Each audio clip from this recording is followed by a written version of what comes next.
Salut à tous, bienvenue sur JF Foot. Aujourd'hui, on a du très lourd. Le Barça peut-il encore recruter Nico Williams, ou est-ce que l'ailier basque veut vraiment rejoindre le club catalan?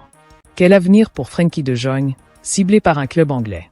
Et pourquoi le dossier Rashford n'a-t-il pas abouti? Pendant ce temps, le Real Madrid cherche toujours un successeur à Toni Kroos. On vous dit tout. Alors, abonnez-vous, commentez. On est là pour vous servir. JF Foot, c'est parti.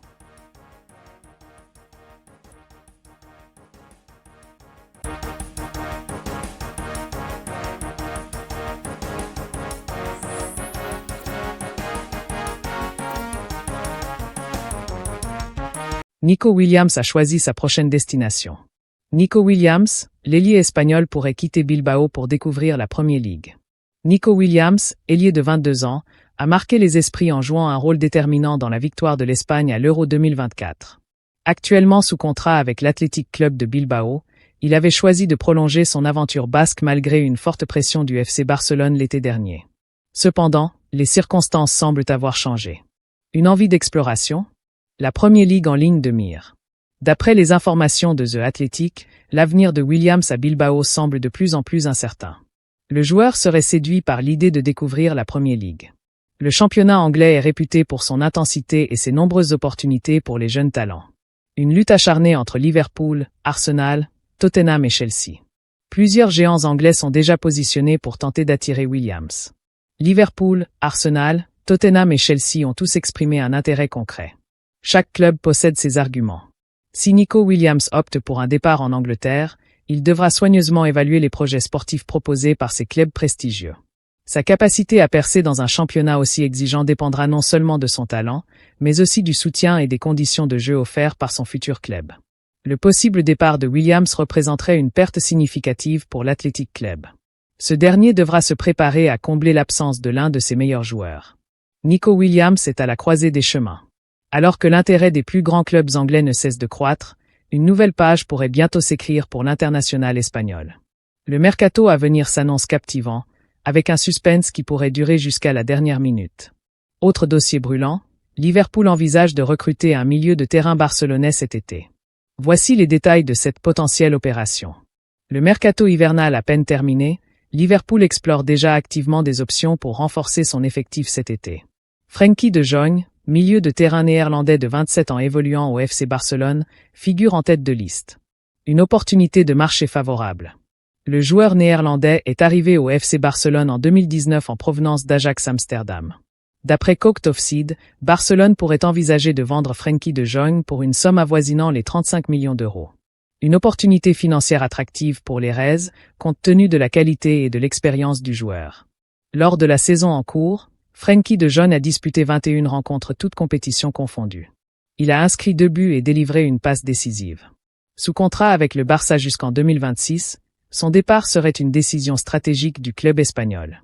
Outre de Jong, Liverpool surveille également Angelo Stiller, milieu de terrain de 23 ans évoluant au VfB Stuttgart. Ce dernier représente une solution plus jeune et prometteuse, offrant une alternative viable si les négociations avec Barcelone échouaient. Malgré sa domination cette saison, Liverpool souhaite moderniser et dynamiser son milieu de terrain. Frenkie de Jong, grâce à sa vision de jeu et sa polyvalence, pourrait parfaitement s'intégrer au système d'Arne Slot. Des négociations délicates en perspective. Si Barcelone semble ouvert à une vente, il faudra convaincre Frenkie de Jong de quitter la Catalogne. Son attachement au Barça est connu, mais une expérience en Premier League pourrait le séduire. Liverpool devra faire preuve d'agilité et proposer un projet sportif convaincant pour finaliser cette opération. Le mercato estival promet d'être mouvementé pour Liverpool. L'éventuelle arrivée de Frenkie de Jong constituerait une avancée majeure pour le club. À propos, le dossier Marcus Rashford a mis la pagaille au FC Barcelone. Marcus Rashford a finalement signé en prêt à Aston Villa, alors qu'il avait fait du FC Barcelone sa destination favorite. Les culés ont bel et bien cherché toutes les solutions possibles pour faire venir l'attaquant anglais, en vain. Ils se sont surtout évités de se mettre tout le vestiaire à dos. C'est l'un des dossiers qui a animé ce mercato d'hiver.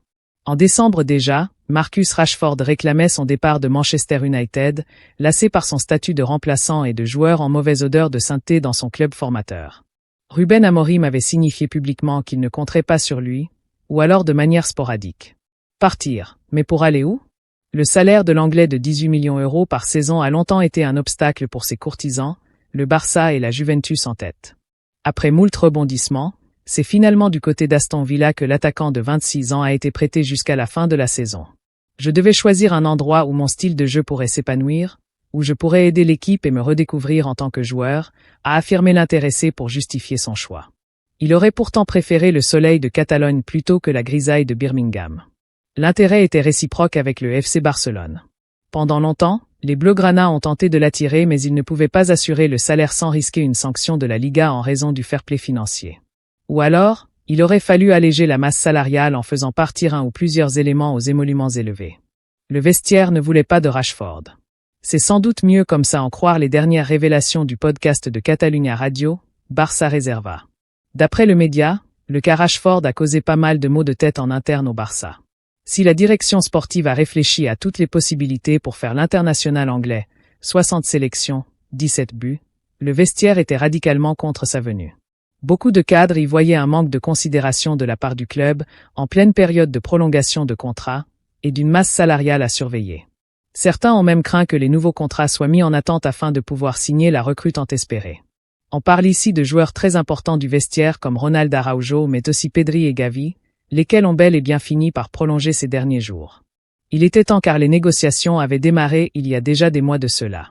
L'agacement du vestiaire du Barça pouvait légitimement s'expliquer, voyant les tentatives de la direction pour attirer Rashford, en échange de contreparties financières. Un mal pour un bien car malgré différentes formules étudiées, le Barça a fait machine arrière et s'est concentré sur les prolongations de ses joueurs. Elle s'est ainsi évité une belle épine qu'elle se serait mise toute seule dans le pied. Chez l'éternel rival des Blaugrana, les Madrilènes discutent toujours pour le remplaçant de Toni Kroos. Le Real Madrid cherche toujours un remplaçant pour Toni Kroos, notamment parce que cette saison, l'absence de l'ancien milieu de terrain allemand se ressent. Plusieurs joueurs ont été sondés récemment, dont Rodri, le Ballon d'Or, mais comme l'indique The Athletic, les Merengues discutent avec un autre joueur en coulisses. Il s'agit de Martin Zubimendi. L'intérêt des Madrilènes pour le Basque n'est pas nouveau, mais les discussions se sont intensifiées ces derniers jours pour que l'international espagnol débarque du côté du Bernabéu. Le média précise qu'Arsenal est aussi très intéressé et qu'un duel entre Merengues et Gunners s'annonce.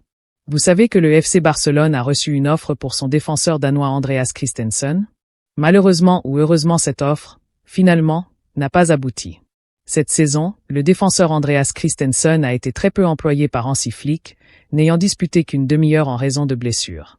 De retour en janvier dernier, il était envisagé comme un levier pour l'arrivée d'un attaquant. Le FC Barcelone devait vendre un joueur pour permettre l'intégration de Marcus Rashford, qui a finalement rejoint Aston Villa. En réalité, Christensen était également conscient de la forte concurrence à son poste, avec des joueurs tels que Pau Cubarsí, Inigo Martinez, ainsi que Ronald Araujo et Eric Garcia, qui bénéficient de plus de temps de jeu. Ainsi, l'idée de départ commençait à germer chez Christensen, et il avait reçu une proposition en ce sens.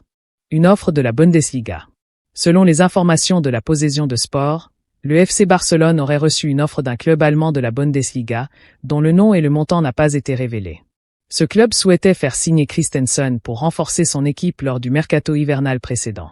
Cependant, l'offre a été jugée insuffisante par le Barça, qui attendait environ 15 millions d'euros. Suite à cela, aucune négociation n'a été conduite, puisque le défenseur a subi une blessure, avec un retour prévu à la mi-février. Cette interruption a mis fin à cette opération et le Danois disputera la seconde partie de la saison au Barça. Christensen se battra pour obtenir du temps de jeu et tenter de redresser une saison compliquée à cause des blessures qui l'empêchent de jouer. Le FC Barcelone est reconnu pour être l'un des meilleurs centres de formation au monde. Si les Catalans comptent sur la Masia pour alimenter l'équipe première en jeunes talents, tous ne parviennent pas à s'imposer au sein du club barcelonais. Mais les culés gardent tout de même toujours un œil sur les jeunes pousses partis dans d'autres clubs, car elles pourraient leur rapporter gros. D'après Sport, les Blaugrana espèrent récolter 20 millions d'euros cet été en voyant plusieurs de ces anciens joueurs être vendus par leur club actuel. Au total, ce sont 5 éléments qui pourraient remplir le tiroir caisse des pensionnaires du Camp Nou: Oscar Mingueza, Estany Pedrola, Mika Marmol, Ile Moriba et Jean-Claire Todibo.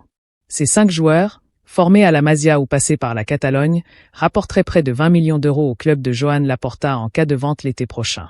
C'est le dernier cité qui dégagera la plus somme. Le Barça récupérera 20% de la vente obligatoire prévue après la fin de son prêt avec Nice, soit environ 8 millions d'euros. Voilà, c'est tout pour aujourd'hui. Avant de terminer, Je vous invite à jeter un coup d'œil sur notre vidéo parlant du métier des agents. C'est une profession incontournable dans le monde du foot.